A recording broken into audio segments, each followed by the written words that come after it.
Prepare for the return of the Alternative View Conference, AV5. Humanity versus Insanity, a conference that will make a difference. Featuring the most challenging and thought-provoking speakers from across the globe.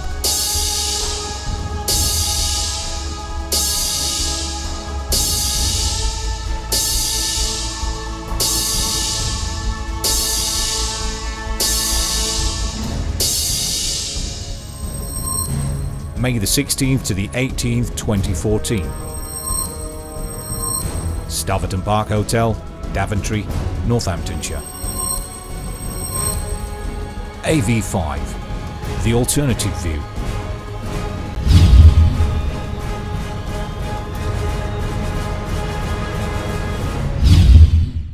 I've got a presentation today that I'm going to give. I'm not preaching to the choir today, because you're all very open-minded. Although if I was giving this presentation 10 years ago, this would be a very different audience. Knowing what we know and what we've all experienced and seen with our own eyes and what we know to be true or to be reality, or at least our version of reality, this is a good time right now. We're in a different phase of the information age. This is like phase 2. Okay, very different than maybe 15 years ago, 10 years ago, or even 5 years ago, or 2 years ago. So,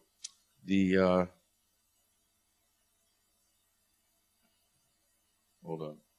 Bending reality. Ian said, have you got a title for this talk? And I just off the top of my head, I just thought bending reality, because that's what mainstream media, corporations, politicians spend billions of your dollars and pounds and euros doing, which is contorting reality. Now, a lot of you know this, but the big problem that you have, and I know because I have this problem, which is explaining this to people maybe who don't see it. So I'm going to show you some tools and a few case studies and show you how I do my work. And hopefully you can take some of these specifics and use them, because you have to fight this battle every day with family members, with friends, with colleagues, with people you meet in a pub.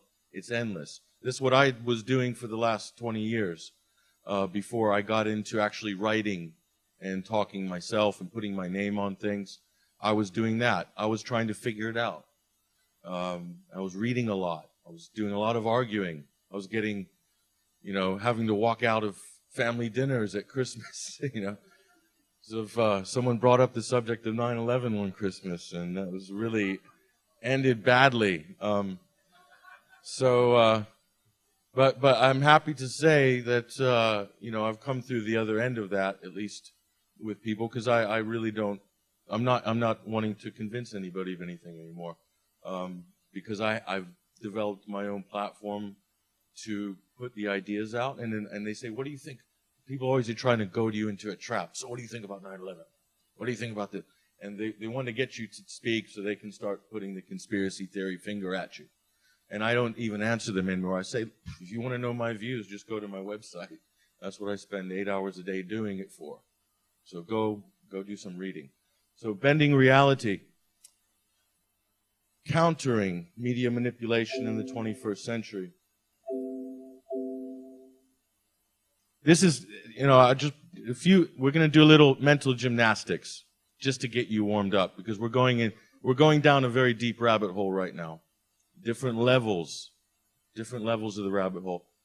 So a lot of you might think, and this is exactly what we are doing most of the time when we're interfacing with the corporate media or with government newspeak, like this cat, which is walking on the wall, and somehow there's something not right about this picture, but we're so used to seeing it.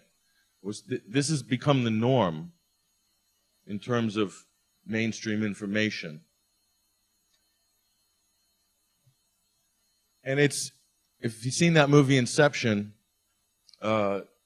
that's kind of, you know, we've become so adept at navigating this environment now, and most of you have. That's why you're here.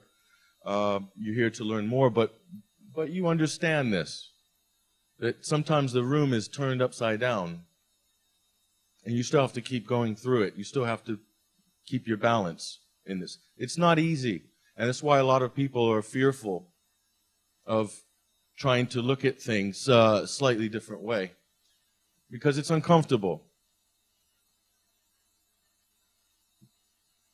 And this is exactly what's happening here. This is a shot from the film The Matrix, and it literally, you're having your reality contorted right in front of your very eyes.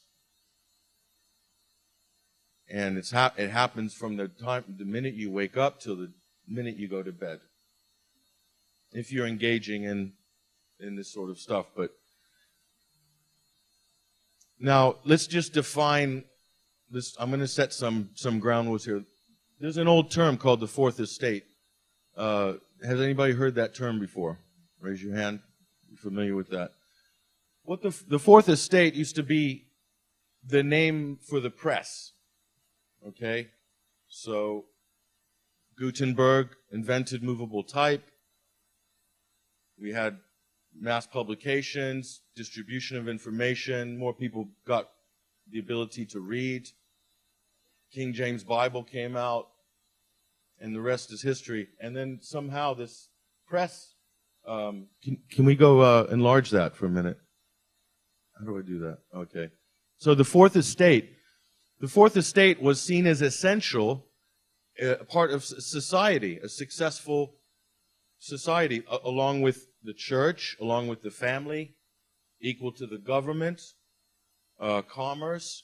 That was necessary to have a society thrive in modern times. That was accepted as self-evident for a long time, until recently. And so the fourth estate is, I just want to put that term out, because that was a term that was widely used years ago, and not many people use it now. And I think we need to revisit that, and that's a real cornerstone of this talk today. There's a difference between press and media, okay? Press does reporting. That's traditional journalism. But there's this new thing that's come out. They've managed to replace the word press with media. And media can be anything, okay? And media has become heavily politicized. There is a media outlet for every single notch on the left-right paradigm or the liberal-conservative paradigm, through the libertarian. I mean, and a lot of it's funded not through traditional means that the press would have been newspapers, independent television, broadcast networks, and so forth, by advertising. It's done by foundations, political action committees, private individuals. And it has the veneer of press, but it's not press. Not at all. And that's a big problem. And we also have state-controlled media, which we'll talk about. So it's heavily politicized. So if we lose the free press, there's no way to name and shame those engaged in, let's say, criminal behavior, those who are corrupt, those who have a blatant conflict of interest. There's no forum. That's it. You're left to basically spray painting walls and writing things on the inside of toilets. That's it. And that's why it's very, very important we understand and the difference between those two things, and why we need to bring back the principles behind press reporting facts, which is being done a lot online now, and less in mainstream newspapers and broadcast networks. So any level of tyranny is possible when you lose the fourth estate. There's no limits. And history is a good guide there. You just have to look at a few case studies there. So and here's the point I'm going to bang home in a minute. We've never actually had a free press really until the internet age came along. This is the first time in human history that we've actually had a free press. And it's definitely under attack. So I'm going to read you a quote. This is, there is no such thing at this date of the world's history in America as an independent press. You know it and I know it. There is not one of you who dares to write your honest opinions. And if you did, you know beforehand that it will never appear in print. I am paid weekly to keep my opinions out of the paper I am connected with. Others of you are paid similar salaries for similar things, and any of you who would like to be so foolish as to write honest opinions would be out on the streets looking for another job. If I allowed my honest opinions to appear in one issue of my paper, before 24 hours, my occupation would be gone. The business of journalists is to destroy the truth, to lie outright, to pervert, to vilify, to fawn at the feet of Mammon, and to sell his country and his race for his daily bread. You know it and I know it. And what a folly it is toasting the independent press. We are all tools and vassals for rich men behind the scenes. We are jumping jacks. They pull the strings. We dance. Our talents, our possibilities, our lives are the property of other men. We are intellectual prostitutes. Okay? Guess who said that? And guess how long ago he said it? John Swinton, New York Press Club, address 1880. Okay, so the things that we're dealing with now, the angst that we have, the problem we have with this media manipulation is not new. It's been going on for a long time.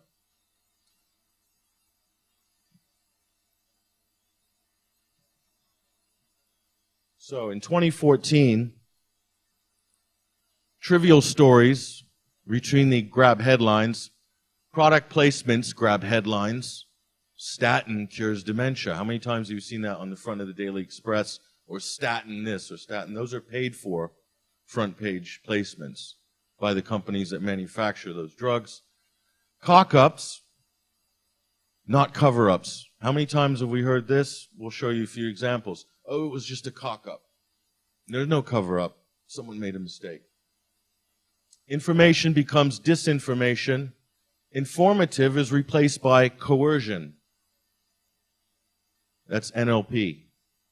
Fourth estate has become a fifth column. It's working against society and the people. What used to be the fourth estate is now working against you. So they have a monopoly on reality. They have a monopoly on information.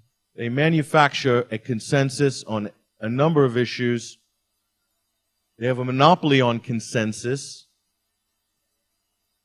And they create what's called consensus reality. That's a very important term. So the BBC in this country will be the guardians, let's say, of consensus reality. That means that's what the majority of the people think about any given issue. So therefore, that must be reality. And there's no plurality of opinion in that conversation. And you'll be pushed into the fringe, left to fight from the corner over there, and seen and told to be and characterized as irrelevant. That's what we're absolutely dealing with. So most people now view the world in terms of a narrow band of reality. Most people on a number of issues. And that's not such a good thing. So they also, what does this mean? The danger of this is that somebody, or a very small group of people who control this system, have a monopoly on history. And if you're living your life through life and your history is not your history, or it's fake, or it's manipulated, then what kind of a society are we moving forward? What kind of an individual life can we really have? So the media is fascist. I'm going to only use the F word once in this presentation. The media's fascist tendencies. The press has never been really free. It is heavily subsidized, in many cases, by the government, bought and paid for by the people I mentioned before. Perceived legal risks and phantom costs. This is what we're told governs self-censorship in the mainstream media. Official Secrets Act. So if you are bound to the Official Secrets Act, you can't talk about anything. D-notices. A lot of people aren't aware. There's an Air Force commander sitting behind a phone somewhere in a desk, and every morning all the papers have to phone him to find out what today's list of D-notices are. And those are things that you can't talk about, cannot mention, cannot report on. Technically, I'm supposed to call that Major General, but I don't, because I don't have the number. Libel laws. This also creates a chilling effect. So, and the Leveson inquiry, which was basically, as has been pointed out by Brian in other presentations, that was designed to accelerate the demise of an already compromised free press. Okay, so this is, in effect, state and corporate control of what we get every day. UK broadcast media, they have a daily news agenda. And that's not a theoretical floating thing. I'll show you, it's actually real. And I'll show you where they get that agenda, all the networks. The BBC versus News International. We'll talk about that relationship. Collusion between state and media, controlling the news agenda, state-sponsored global terror. These are all characteristics of UK broadcast media. In America, it's a little bit more Wild West. It's very partisan. So the networks are attached to certain causes or certain political parts of the spectrum. CNN, Ted Turner's agreement, his deal is whoever's in power, he will support and defend the White House, whether that's a Republican or a Democrat, generally speaking. Okay? Fox News, strictly Republican Party, strictly. MSNBC, aligned with the Democratic Party.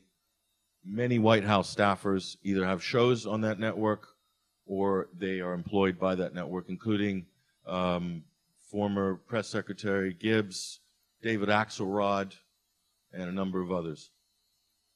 So USA Broadcast Media is actually the military-industrial complex. No exaggeration there, owned and operated. So this is your point of view, courtesy of the military media complex.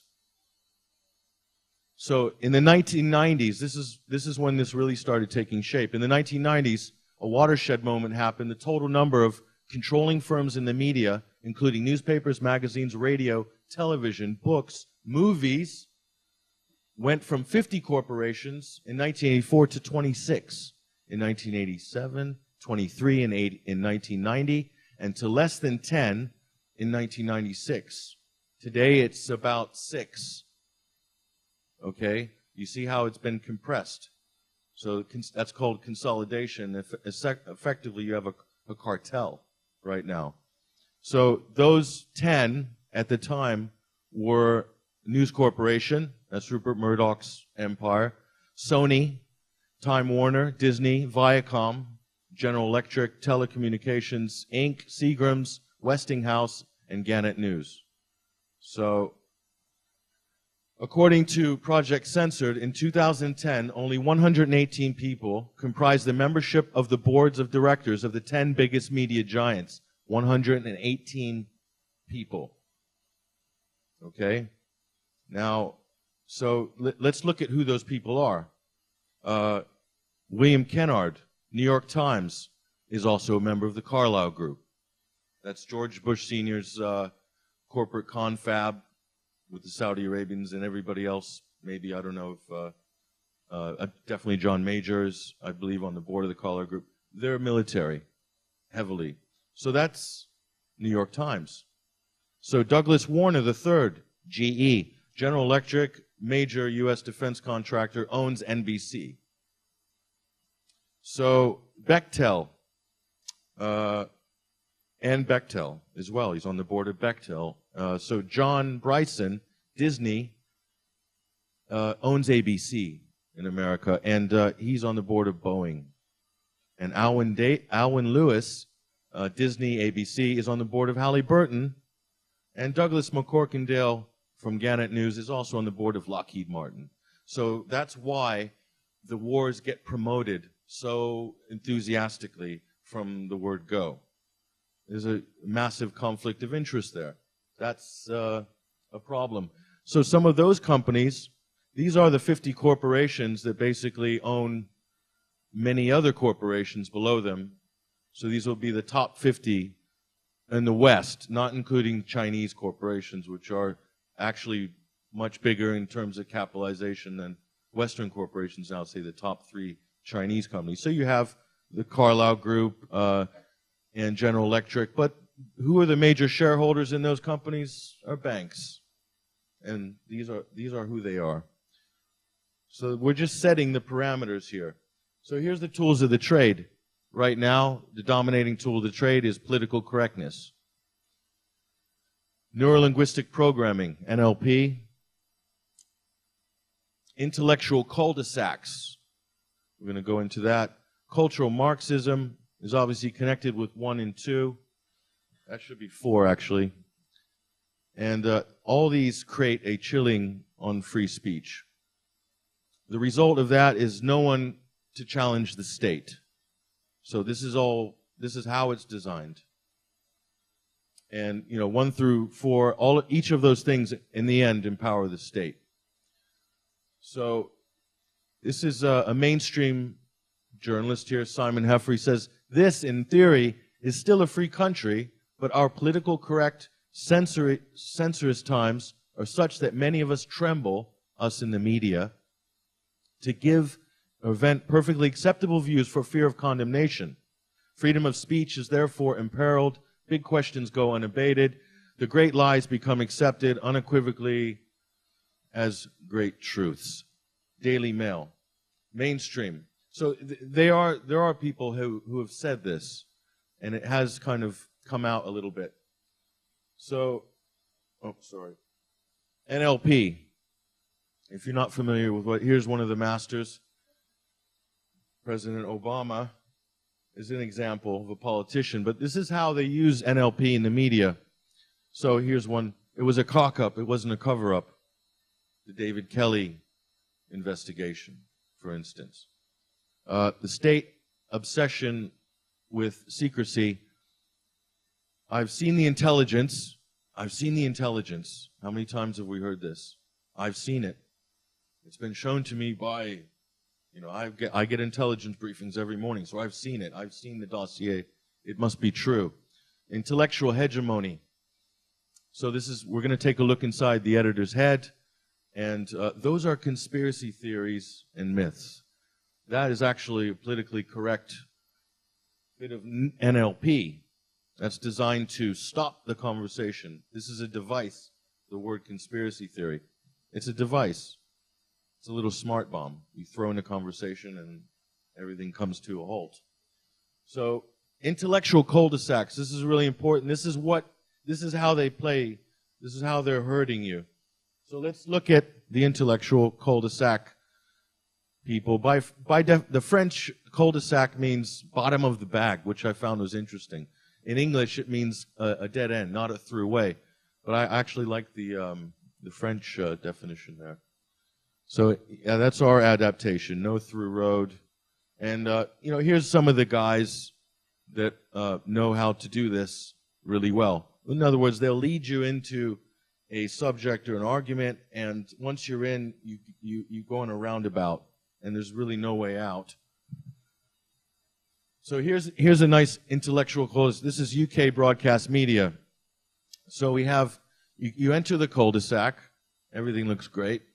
You've got Channel 4 here first, that's the first house, ITV, and then you come around to Sky there on the corner, who's very close to the BBC. And then you have the BBC, and they kind of dominate most of the second half of the cul-de-sac. So you kind of get gummed up there with the BBC, end up going around circles. That is an intellectual cul-de-sac, and the mainstream media itself is designed that way. Okay? Very different from what's online. Very different from the alternative media or the internet. So let's take a close look at what's going on at the BBC. Can you guys see that house? Can everyone see that? This one. Can we get a zoom in on that house. Let's see what's going on. There we go. This is what's happening. So you've got government. You've got a lot of coverage of the royal family. I mean, it's wall to wall now. It's absolutely incredible.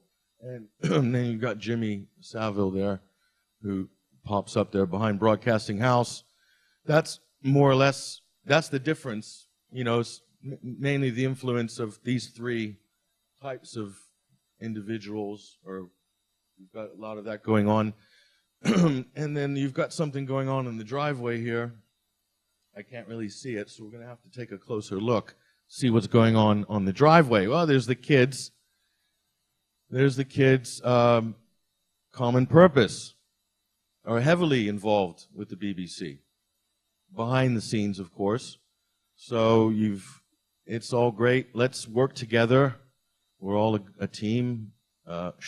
Keep it a secret. Yes, Levison, we can do it. That's, in a nutshell, I know it's a kind of a cartoon, but that's kind of what we're looking at there. That makes it different than, say, a press outlet.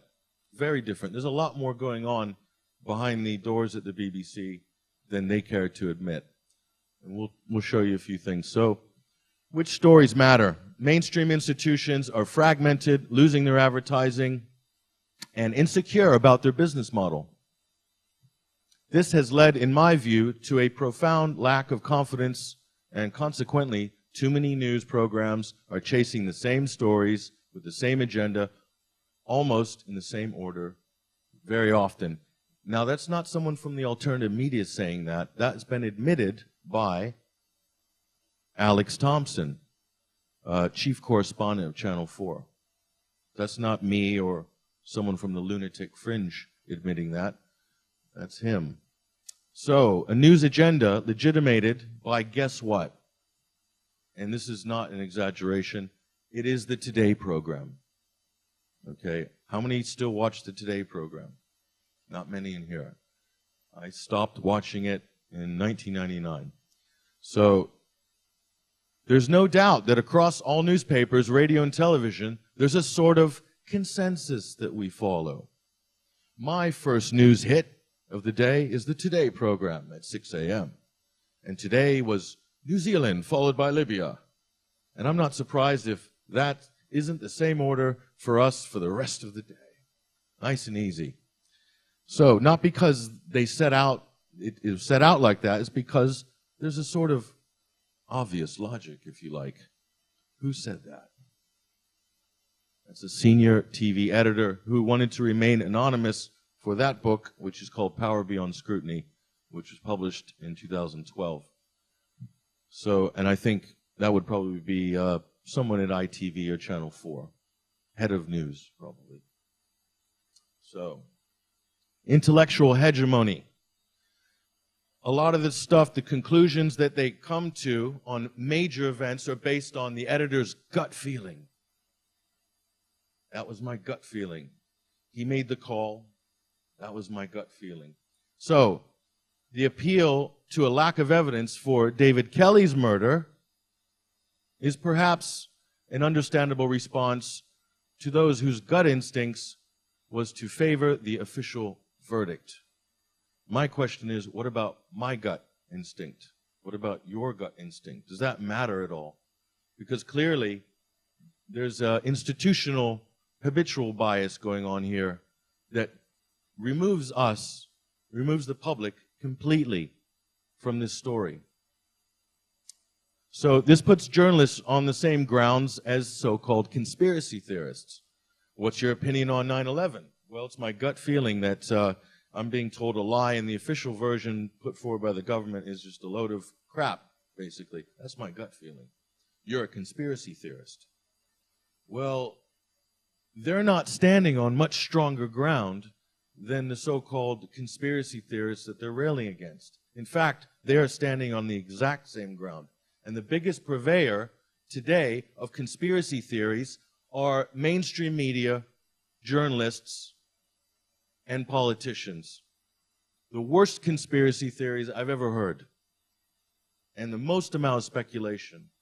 I'll give you so many examples for that.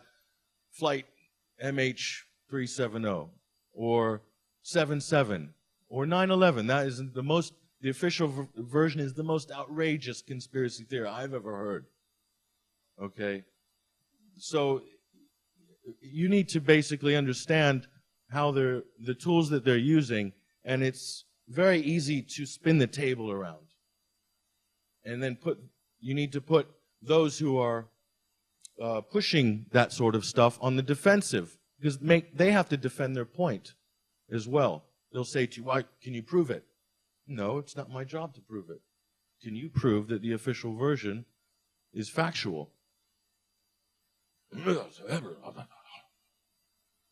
So, let me go back there. So the editor's gut feeling is based on official sources. So I wonder who those sources are. And of course, the mercenaries are drafted in, intellectual gatekeepers for hire, respected journalists and voices. Let's look at a few of those. Here's weapons of mass distraction. We've got some of the top gatekeepers here. There's many of them. I'm just going to introduce a couple here. David Aronovich. Well, I first discovered that guy right before the Iraq War. He was writing for The Observer, and he was convinced that there were weapons of mass destruction there. Even if they couldn't find them, they must be there, because how could the Prime Minister be making it up? How could they be lying? And why would the Americans lie? It's conspiracy theory.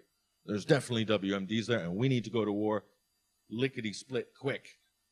And he spent the good part of every issue in the run-up to that war pumping that war, pumping a conspiracy theory. And guess what? He weighed in on the Jimmy Savile scandal. A lot of people miss that, and you would miss it because the Times has a firewall on their online newspaper. If you don't subscribe, you won't see it. If you bought the paper, you would. I bought the paper that day, luckily. So this is what David Aronovich said on an LBC interview, that it's a witch hunt with Jimmy Savile.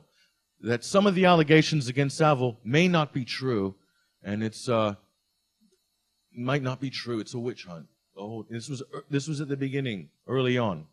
Okay, so I think that's a very shockingly sympathetic stance regarding what many knew for years, including police, was the country's most prolific child abuser, arguably. So it's a bit of NLP. And when the Newsnight thing, do you remember the Newsnight? Steve Mesham, the McAlpine scandal. Well, David also weighed in on that at the same time, and with a bit of NLP. He says, "I'm deeply skeptical about child abuse victim Steve Mesham's testimony." Okay? And this is why. The unattractive, because it's complicating. Truth is that sometimes people do lie about being abused. Sometimes it's for money. Sometimes for attention. Sometimes because that's what they infer their listeners want to hear. Or fantasy has become solidified as fact.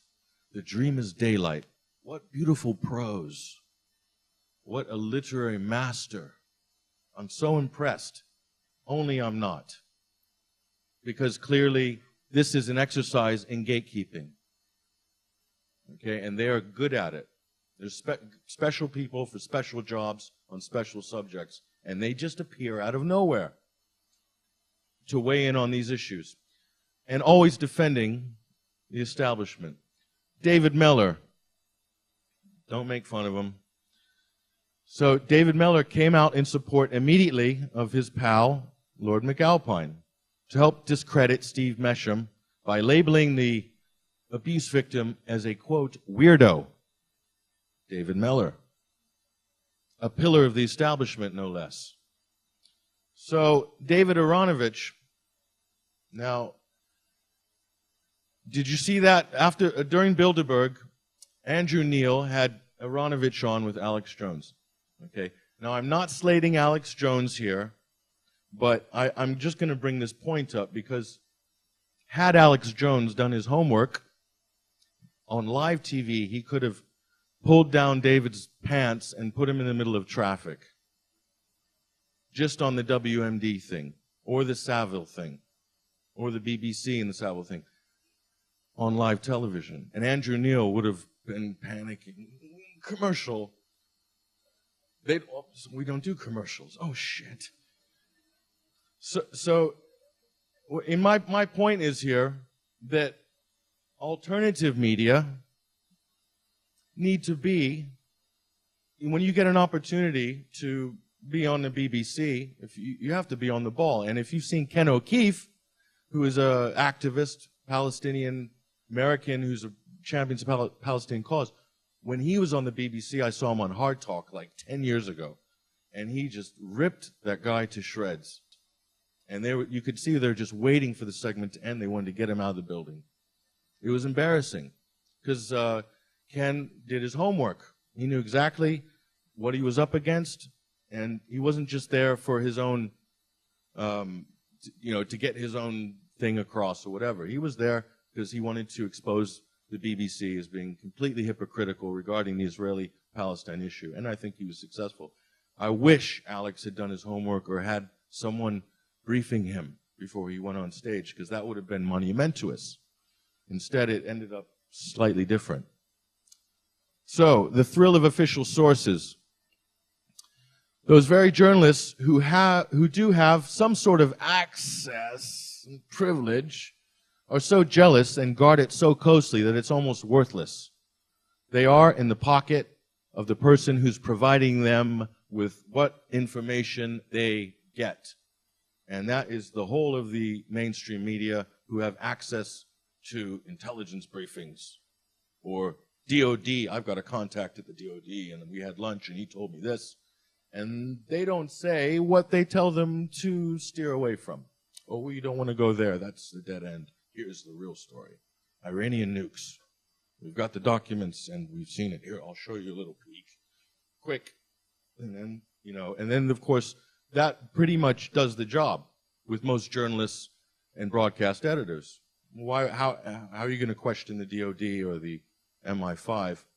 So, pretty worthless official sources. Pretty worthless. And a lot of the deception and confusion comes right out of that little department there. So, known truths. There's this thing in media that we don't know about, but if you work in media, you have heard this. It's a known truth. Kind of like the Donald Rumsfeld semantic line there. So, BAE Systems, massive bribery scandal. David Kelly's murder, London 7/7. There's known truths about all these things.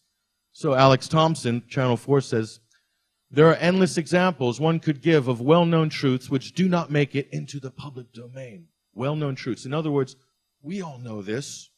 Yes, we know we know David Kelly was murdered. It's a known truth, but we can't prove it. Or maybe we don't want to prove it. But we all agree that, and that sort of makes us feel better at the end of the day, that it's a known truth. So they've created a little term there that makes everybody happy and means that you're not in the wrong for not digging deeper or not challenging the establishment. That's because it's a known truth. So, and they may well be known to be true, but not provable. That sort of psychology and mindset is pervasive in the mainstream media. That's why they can't do their job. They've hamstrung themselves for various reasons. So David Kelly, well, what do we know about the David Kelly case? Well, the forensic investigation was shut down. The Hutton inquiry, I guess most of it's sealed. They've sealed the post-mortem for 70 years. Interesting. The inquiry and the inquest gave us a sense of closure, which is what inquests and inquiries generally are there for. But we have faith in the process, because the process was seen to exhaust itself. And yes, there are known truths, but the process took place, and so that is next story. Is that really justice? Is it justice for him, for his family, for you, for society, considering what he was working on? I don't think so. So you got UK, you've got a risk-averse media. By the way, Ian, where's Ian? Oh, he didn't put high-vis tape on the edge of the stage. That's a health and safety risk. I want to see, could we do a risk assessment? 20-page, just for that. So we've got this kind of psychology, but what drives it in the media? We definitely have a more of a yes man culture or yes woman culture now. There's a generation of people who are now very keen to rise, will do what they think the editorial bosses want them to do, and are less awkward in terms of how they interpret directives from the top. You end up with an output that is too homogenized, too reactive, and I think probably not questioning it enough. Who said that? Well, it was a senior BBC news editor. He's handcuffed. So, legal threats and other kind of excuses. Philip Knightley, award-winning investigative journalist. The British system of libel is vicious and favors the wealthy over the ordinary. That's quite a strong statement. So, speaking of libel, you probably remember this case.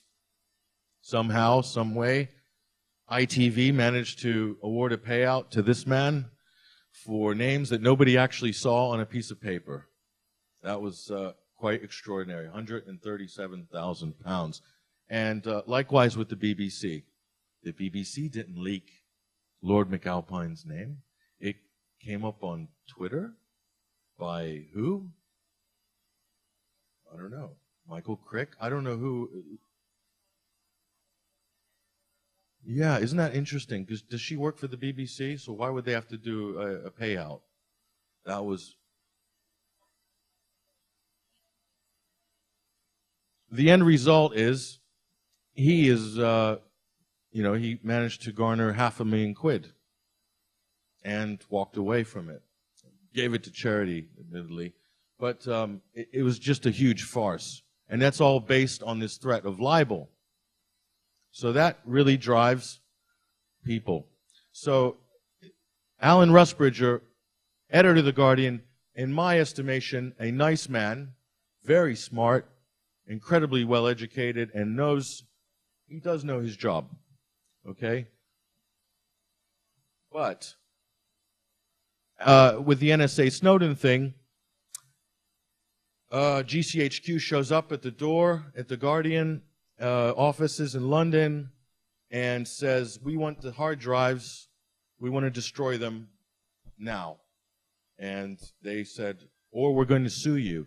So this is the government saying, we're going to sue The Guardian.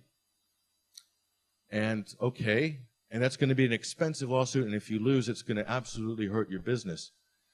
And then what does he do? And mind you, I have a lot of respect for this guy. He is a good editor for the most part, but this wasn't about editorial decisions.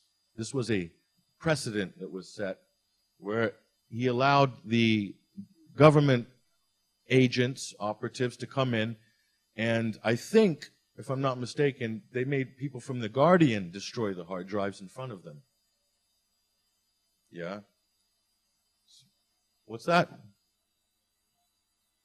Yeah, but that's not the point. Of course the data's been copied. Of course it's out there. But a legal precedent was set, or a precedent of intimidation or coercion between the state and the press. And I don't know about you, but if The Guardian, with that story in their hand, took the government to task and said, sue us, how big do you think the legal fund they could raise from crowdfunding? And I mean, we're talking globally, 30 million within a month. And they would already have more money to burn on the legal side than the government. And they would win. And they have public opinion behind them. I didn't see any problem there. So there's something else going on there. But again, dangerous precedent. Come in, destroy your source, give us your sources, give us the evidence, we're going to smash it to pieces. And especially something in such public interest as the NSA Snowden leaks. It's in everyone's interest. So Alan knows best, apparently. Maybe, I don't think actually, to be fair, Alan didn't make that decision. Probably somebody above his head in the organization made that decision. But it's kind of a sad event. So the irony of phone hacking in Leveson A lot of talk's been about Leveson, designed to regulate the press, destroy the free press. But here's the irony.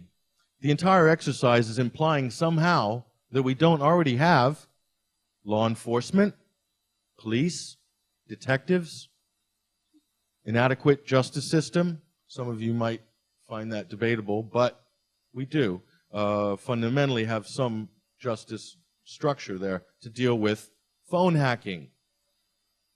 And what else have we got? The rule of law. Well, yes, we do have the rule of law, we're told anyway. And rules for confidential sources allowed. Those rules exist, as do stringent libel laws, which I've shown you are already in place. So what is the point or the need of a Leveson inquiry? Unless it's a bigger stitch-up involving perhaps the very person who looked like they were the victims of that particular inquiry, namely Rupert Murdoch's news organization. So, Ofcom. Let's talk about the bias police. This is the regulator, the broadcast regulator. So, equal coverage, equal time. In America, they call it equal time. Here, they call it balanced coverage. Balanced. So, Ofcom's job is to make sure that everyone's playing by the broadcasting code and not breaking any rules. But what they don't really talk about, which I'll show you, is you have source bias. We just gave you an example of that with the intelligence sources, my sources. Source bias, institutional bias, certainly the BBC with the amount of government involvement and also, the threat of pulling their broadcasting license or making TV licensed people not pay. These are always create an institutional bias all the way around. Internal politics, government bias, pro-government bias. Is there such a thing? Well, we're being told now that doesn't exist. And even in fact, which I'll show you, that anybody that is going against the government has a bias. So that's a big flip from what the press used to be to where we are today.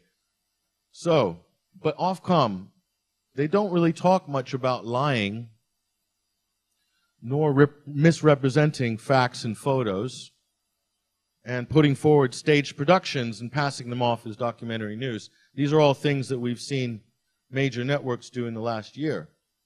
But they're still on the air, and I doubt they've paid any fines. Here's one. There's a Panorama documentary on August 26th. This was the day they voted on the Syria intervention. It was called Saving Syria's Children. Now, I could do a whole presentation on this one program, and it is pretty amazing piece of work by Panorama. But I'll just show you some of the pictures. This was the zombie apocalypse.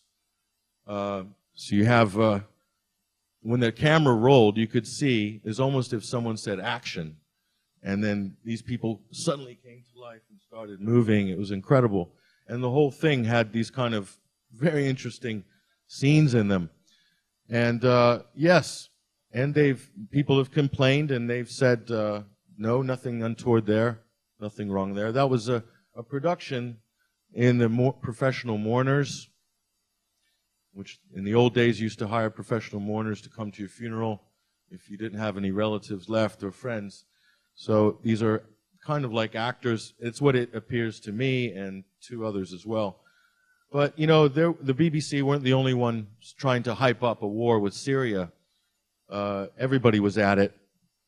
And that B there, the color scheme, might give you an indication of who is steering the BBC regarding foreign policy issues. So everybody was at it. CNN, Fox were at it. These are all the children who were found to be alive after they were supposedly dead from chemical weapons. And there's a huge amount of evidence by other people online. You can go see, again, a whole presentation just on this particular case. So who's driving it? Well, they seem to have no problem with the veracity of any of these things. In fact, politicians are now citing YouTube as they're calling it crowdsourced evidence. John Kerry, Secretary of State of a very powerful nation, has his best card in the deck is YouTube. And I think, wow, what a distance we've come. So, and there's more of these chemical attacks, and I don't know. It's funny. So anyway, Guardians come out using the Ofcom tool against RT. This is, I believe, Steve Bloomfield. So Ofcom should be looking at Putin's channel again. This cropped up, obviously, in the last couple of months, because everything's anti-Russian now. All of a sudden, Russia were our best friends, and now they're our worst enemies. So this is what The Guardian is saying here. Steve Bloomfield. According, for example, to Rory Souchet, RT's main news anchor, and other news channels are controlled by financiers and corporations.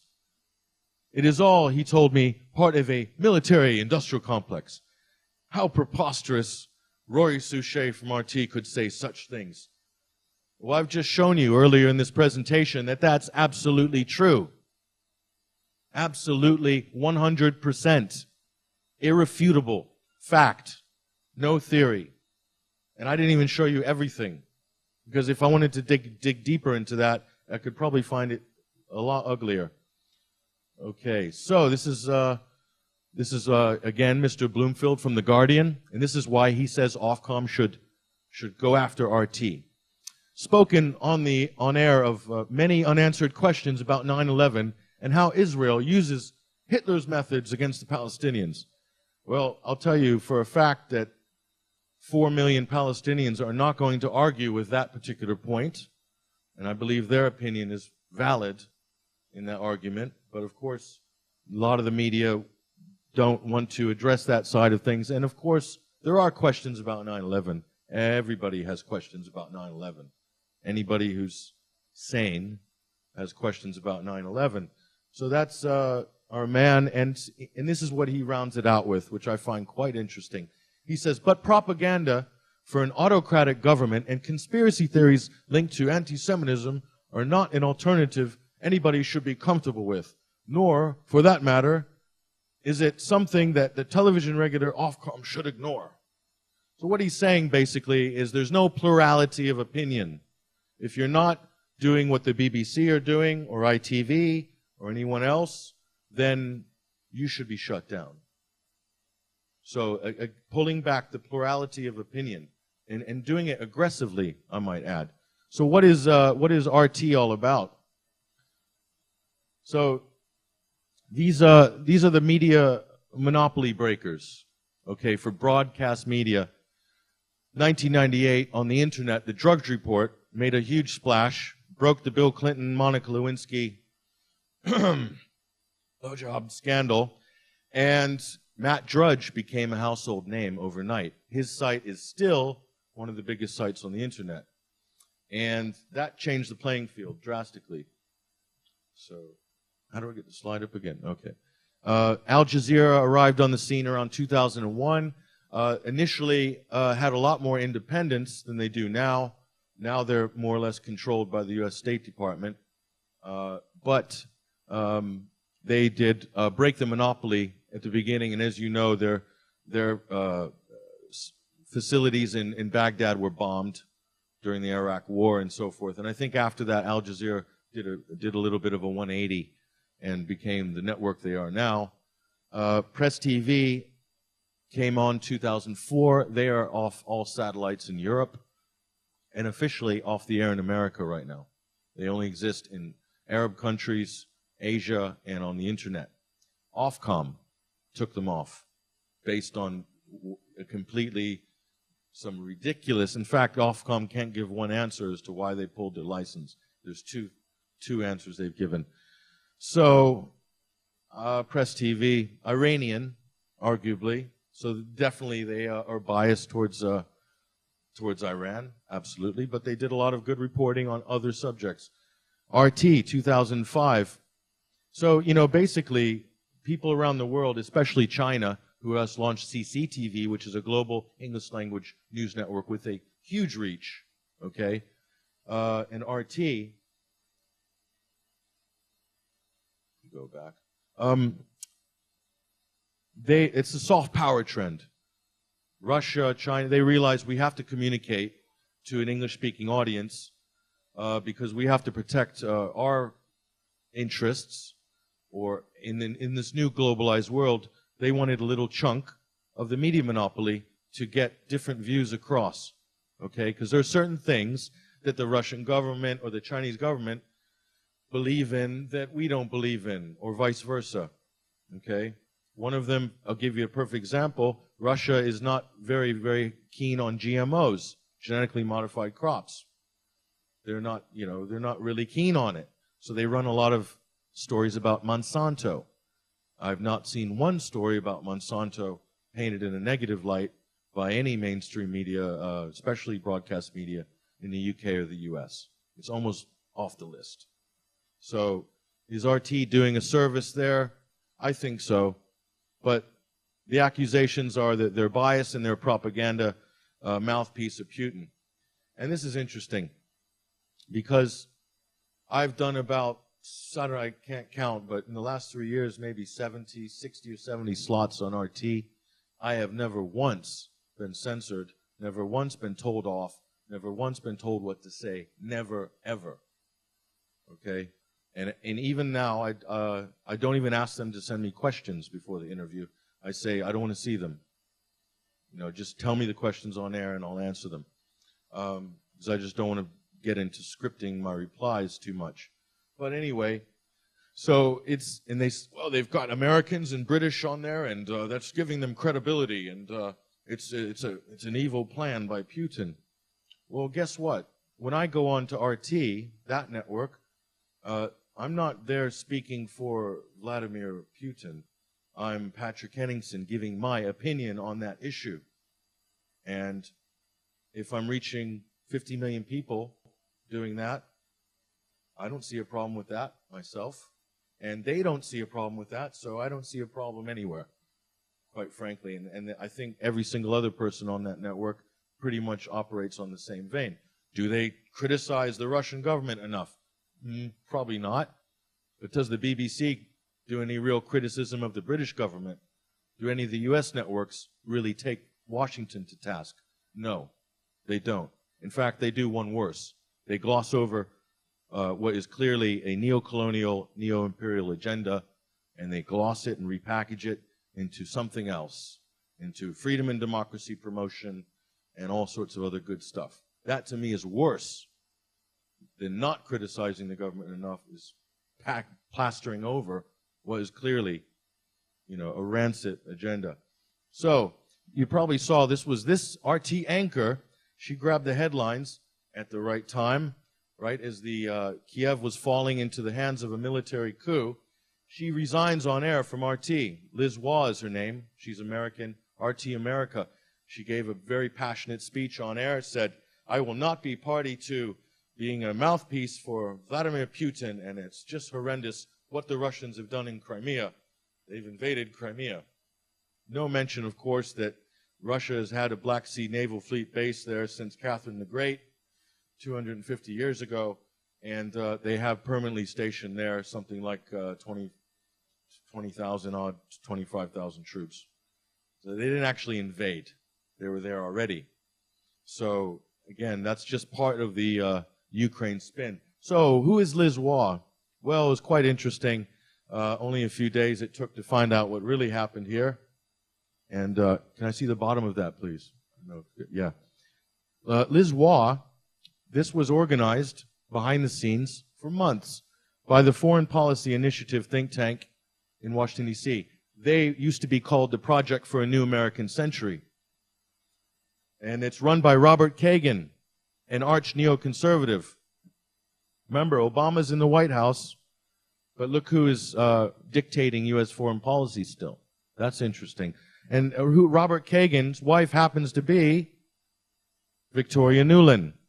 There she is, or there she would like to be, on top of a tank, rolling into Donetsk. So, again, an arch neoconservative and all the rest of those wonderful people in tow. So, why are they so upset with Russia? Look, we have a situation now in the world where many people speak English, and many people have media platforms in English. And somehow the Russians have become quite savvy in counterspin. So this article pissed off a lot of people when this came out. U.S. pullout on missile defense talks won't impact Russia. So basically, they're calling their bluff there. And they're saying that it's a smokescreen. So Russia has now become so sophisticated that they're countering Western spin with spin back. And that just because we've had an absolute monopoly on this, especially America, for the better part of since the Second World War. And it's now broken. And a lot of people do not know what to do. So what's happening in the Ukraine? I could do a whole presentation on the Ukraine right now, but I won't. But essentially, this tells the story. You've got neo-fascists, neo-Nazis, you've got smug presidents, buffoons in the foreign secretary positions. I couldn't find a picture of William Hague except that one, which was taken in Tel Aviv. And you've got, of course, the mentally unstable John McCain, and who's the poster child for term limits in office. But basically, this madhouse is a complete madhouse. It's 100% lies. Everything. It's the most egregious amount of lying and mischaracterizations and just making stuff up and not even answering direct questions on leaked phone calls, on sniper shooters that were shooting police that we find out weren't protesters, actually, but somebody else. And that started this whole ball rolling. But it's a whole subject on itself. I could tell you a lot of things I've learned in the last 2 weeks. But essentially, it's a complete steamrolling of that country. And it's designed to hamstring Russia on the global level, but also to increase NATO's arc around the southern tip of Russia. And also there's the energy side, there's the fracking, there's the natural gas markets. So they're quite blatant about it. They're not making not hiding anything. So war on whistleblowing, here's a problem in the media. This is a real problem today. So we've got attacks on publishers. You know, we've got WikiLeaks who've attacked Julian Assange. Okay, I'm not Julian Assange's biggest fan, but I will say that WikiLeaks is not a whistleblower, it's just a publishing outlet. So they should be able to publish whatever they want and let the people decide whether it's good information or not. So the fact that Julian Assange is banged up, well, that's not a good precedent. So who knows? There's probably a lot of theories going on about that. So Singapore-style Leveson license to blog. Did you know in Singapore, if you want to blog, or you want access to their market, you have to pay a license. That's a test run. Okay, small country, but still, that's kind of where we're going with the net neutrality conversation and so forth. So do not look at any evidence, sorry, yeah, there we go.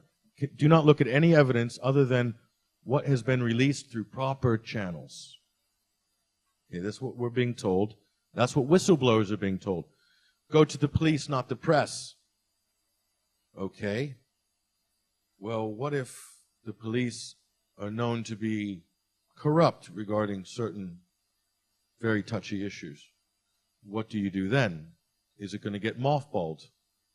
Is it, no. So, and these are really fundamental questions. And these aren't new questions. And again, we have laws on the books already. We have a justice system. We have precedents. We do not need to reinvent this wheel again. They want to reinvent the wheel. And we know why. There's too many things are getting exposed too quickly. So this was interesting. Associated Press got raided by the Department of Justice in America. So the sweeping subpoenas at AP's phone records. Okay? And their justification was that AP was holding information that could put the American people at risk. Okay? What exactly was that all about? That was an important precedent. There's John Brennan, forced to admit under oath that, well, it was about a Yemeni bomb cell. Oh, what information did AP have that was so valuable? AP didn't know what they had. They had names and they had phone conversations and interviews that tied. It turns out the bomber was actually an informant. This great bomb plot that was foiled. It was actually an informant cooperating with the intelligence services friendly to the U.S. The trigger man, the guy with his finger on the button, was an informant. That's why they raided AP, to cover up their mess.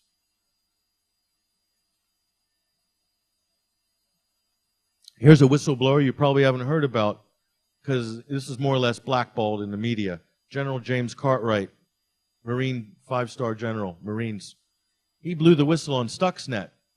Why did he get sentenced and indicted? Well, because he went to the New York Times. He went to the New York Times and commented on it 2 years after the story already broke, because he had intimate knowledge about it because he worked on the program.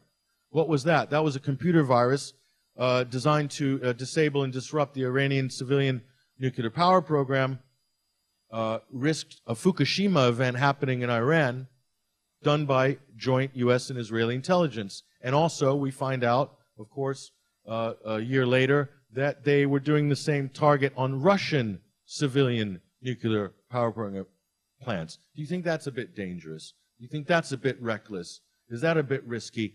And he did the right thing. So there's a man of conscience, and he got absolutely thrown in jail and indicted, his career ruined, absolutely shamed by the political establishment for doing the right thing.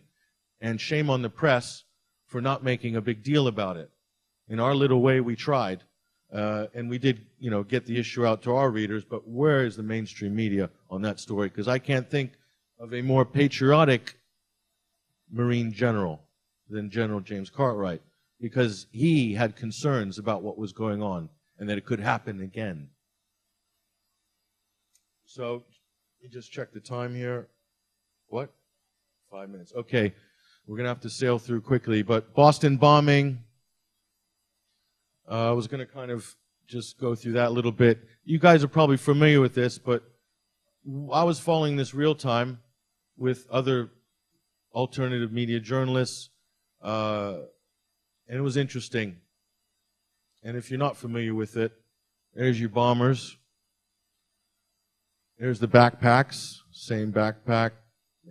Okay. So basically the FBI came out after this and said, we need your help. We need to crowdsource photos. Please send us everything you got. They got sent way more than they expected. And this was very embarrassing. You have the interesting looking police officers there with the sunglasses. Probably actors. And there's a lot of funny people on site, actually. So, yes.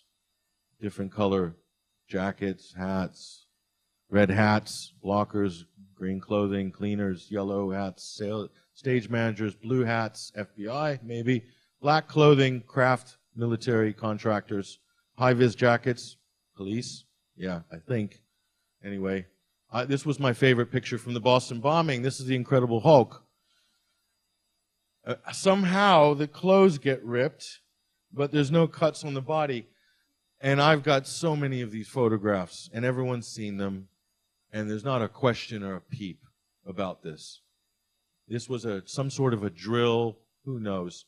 But I don't have the resources to rip it open, but certain people do, and they haven't.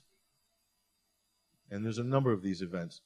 So there's the brothers. Do not look at anyone else on the internet, says the FBI. These are our two prime suspects. Turns out the one there with the sunglasses was an FBI informant. That's funny. Anyway, but these are the guys they were chasing before they announced those two guys, Sunil Tripathi and Mike Mulugeta. How do I know this? We were listening to the police scanners while they were going neighborhood, house to house, neighborhood to neighborhood. These two guys. One of them was apprehended, possibly the other was shot.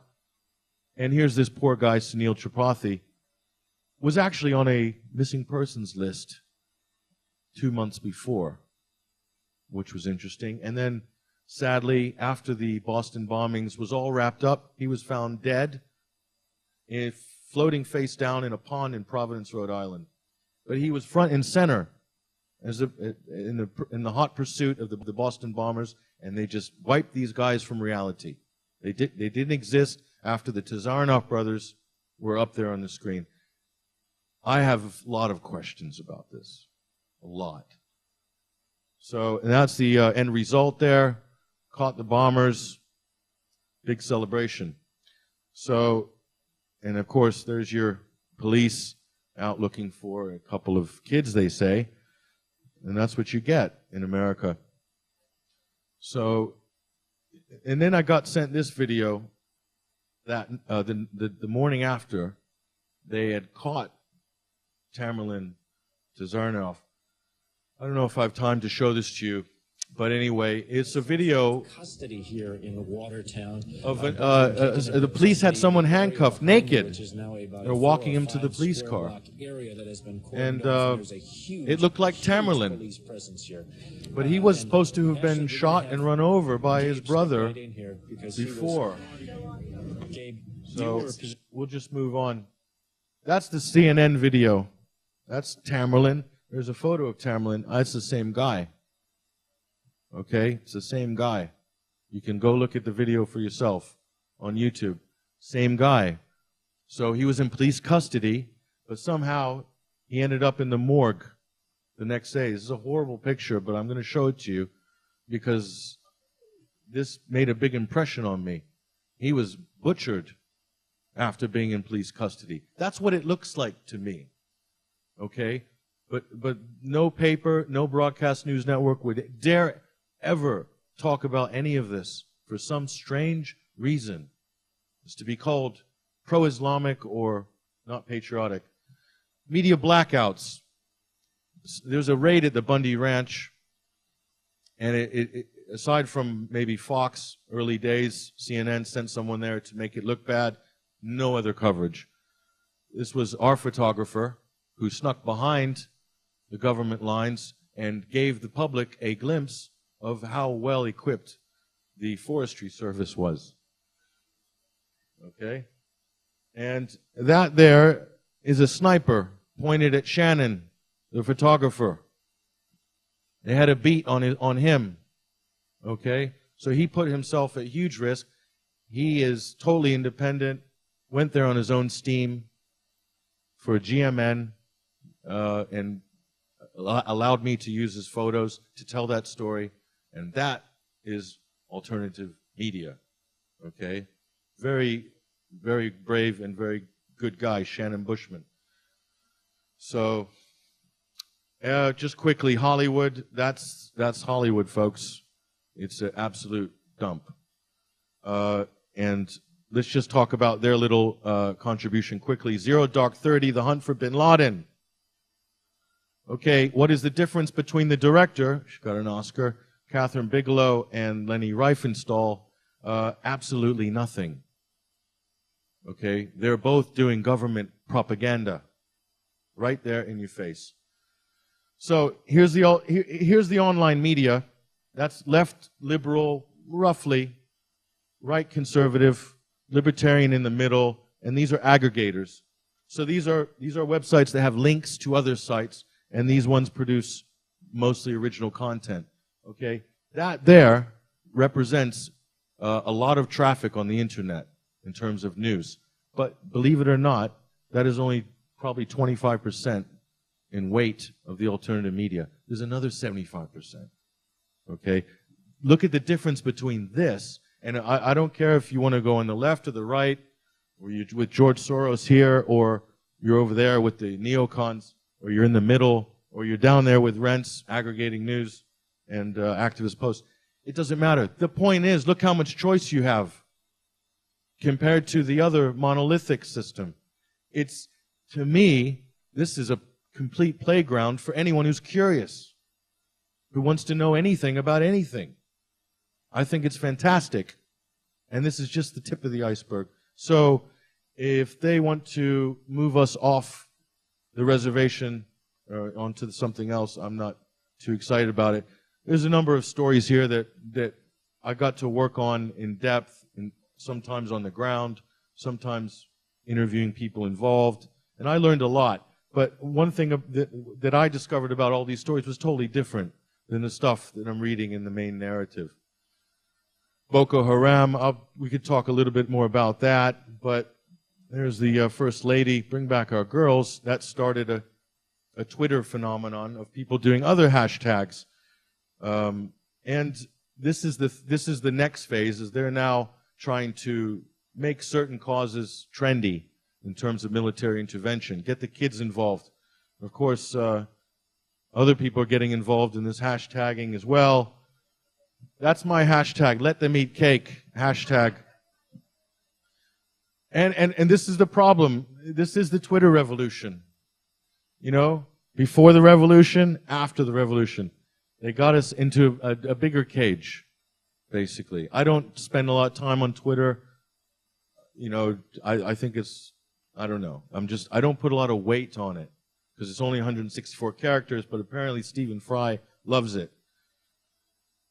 So what's new is old, and what's old is novel. I'm going to round this out. You know, the security of all the free press, the force of public opinion cannot be resisted when permitted freely to be expressed. The agitation it produces must be submitted to. It is necessary to keep the waters pure, says Thomas Jefferson. Boy, we could use him today. The basis of our governments being the opinion of the people, the very first object should be to keep that right. And were it left to me to decide whether we should have a government without newspapers or newspapers without a government, I would not hesitate a moment to prefer the latter. But I should mean that every man should receive these papers and be capable of reading them. There's no censorship involved in that statement. Let the people decide. Okay, free means free. We have to reclaim this conversation. Free does not mean free but not free over here, or free but just change this. No, free is free. Okay? This is Walter Lippmann. The theory of a free press is not that the truth will be presented completely or perfectly in any one instance. I can agree with that. Okay? But that the truth will emerge from a free discussion. That's the secret. I am not perfect. I can't cover every issue. You're going to disagree with me on a number of things. Doesn't matter. Doesn't matter. The point is that we have a free discussion. We will decide amongst ourselves what we think is going on and what to do about it. When you take away the free press, you lose that. And there's a lot of people that would like to take that away. So, Arthur Sulzberger, freedom of the press, or to be more precise, the benefit of freedom of the press belongs to everyone, to the citizen as well as the publisher. Everyone. The crux is not the publisher's freedom to print. It is rather the citizen's right to know. And this argument is being segregated right now. You know, it's either all about the publisher and regulating them. No mention what about our right to know. We've been taken out of the equation somehow through the sorcery of political newspeak. A free press is not a privilege, but an organic necessity in a great society. Not a big society, a great society. Do you want to live in a big society or a great society? David Cameron wants us to live in a big society. I don't want to live in a big society. I want to live in a great society. And this is what you need to have a great society. And we need to get back to that mode of thinking. Okay? Free press. Typewriter. What that represents. What it used to represent. And we need to preserve our plurality of opinion. I should have the right to put these cartoons up on my website and not get absolutely lambasted for it, which I do sometimes. So Obama's saying the U.S. has a very special relationship with Germany. And Angela Merkel's thinking to herself, he would have given the Führer a run for his money. Is there anything wrong with that? It's a bit of comedy. The comedy is the last thing that we've got. That's the last line of defense, folks. We're not losing that, no matter what. So, let's, World Wide Web, net neutrality, you got to get involved in that. together we can preserve net neutrality, we can keep our freedoms of expression, we can have a free press. Yes, we absolutely can do it. Absolutely. In fact, we're doing it. They're absolutely scared, backpedaling, trying to put obstacles in our way. We are absolutely doing it. And the fact that you're all here today is also evidence to that. Conspiracy without the theory. It's time to redo the language now. We've had enough. I've had enough of the conspiracy theory thing. I've had enough of it. There are conspiracies, but I'm not doing theories anymore. I don't need to. There's plenty of facts out there. Okay? Just throw that back at anybody that throws that stupid NLP one your way. And I've got a radio show. I don't know if you guys know about it, but I'm really having a great time rediscovering what the radio is. Now my favorite form of medium. And it's called the Sunday Wire. It's on Sundays from 5 till 8. And I have to thank, there's a guy in America, his name's Pete Santilli, who encouraged me to do this and produced the program for me, made it easy for me on his own time. And I can't thank him enough for believing that we could do it. And we started off with 150 listeners, and now we got about 30,000. And that's in 8 months. When I started, we weren't speaking, I didn't know if 3 people were listening. It was just me and the thing. But you have to start somewhere. And we'll talk, if you want to talk about that Monday morning, I can help you with your blog or anything just to get you off on the right foot. And